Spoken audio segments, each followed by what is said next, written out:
बिना सोचे समझे फैसला लेने का परिणाम क्या होता है, इसको हम एक छोटी सी कहानी से समझेंगे। हो सकता है आपने यह कहानी सुनी हो। यह पंचतंत्र की बहुत ही इंस्पिरेशनल कहानी है। यह ह्यूमन साइकोलॉजी है।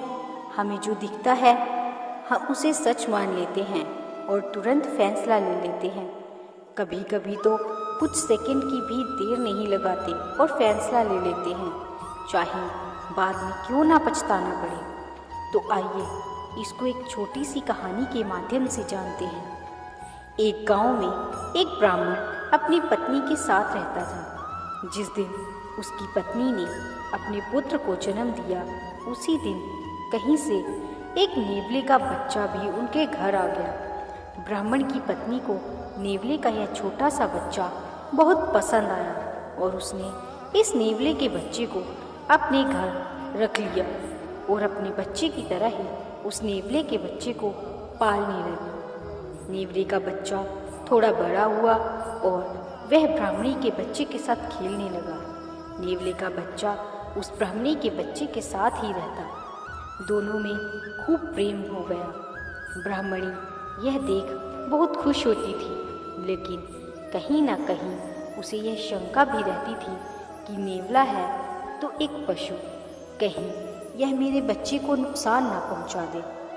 एक दिन ब्राह्मणी को अपनी सहेली की गोद भराई में जाना था।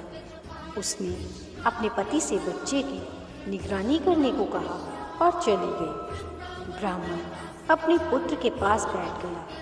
तभी उस नगर के राजा का सिपाही ब्राह्मण के घर आया और उसने राजा के महल में पूजा अनुष्ठान के लिए निमंत्रण दिया। यह सुन ब्राह्मण दुविधा में पड़ गया। उसने सोचा, अगर जाता हूँ तो पुत्र की निगरानी कौन करेगा, और यदि नहीं जाता हूँ तो राजा किसी और ब्राह्मण को बुला लेगा और राजा के यहाँ से जो दान दक्षिणा मिलेगी वो मारी जाएगी।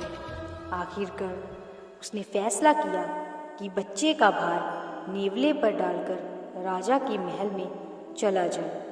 ब्राह्मण के जाने के बाद ना जाने कहाँ से एक काला सांप ब्राह्मण के घर आ गया और अपना फन उठाए बच्चे की तरफ देखने लगा।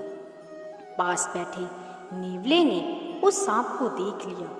जैसे ही सांप बच्चे के नज़दीक पहुंचा, नेवला फुर्ती से उस सांप पर टूट पड़ा और उसका सर अपने मुंह में दबाकर उसे यमलोक पहुंचा दिया। संयोग से उसी समय ब्राह्मण और ब्राह्मणी दोनों भी वापस आ गए। नेवले ने जब दोनों को आता देखा तो वह ब्राह्मणी के पास आ गया और अपनी स्वाभाविकता को दिखाने के लिए उछलने कूदने लगा। ब्राह्मणी ने जब देखा कि नेवले का मुंह खून से सना हुआ है तो उसे संदेह हो गया कि ज़रूर इस दुष्ट ने मेरे बच्चे को खा लिया है, और उसने बिना सोचे समझे दरवाजे के पास रखे डंडे से 2-3 जोरदार प्रहार किए और नेवले को मार डाला। जब ब्राह्मणी और ब्राह्मण दौड़कर अपने पुत्र के पास पहुँचे तो देखा कि बच्चा तो खुशी खुशी अपने पालने में खेल रहा है और पास में गिरा हुआ एक काला सांप पड़ा है। यह देख दोनों सब समझ गए और अपने किए पर पछता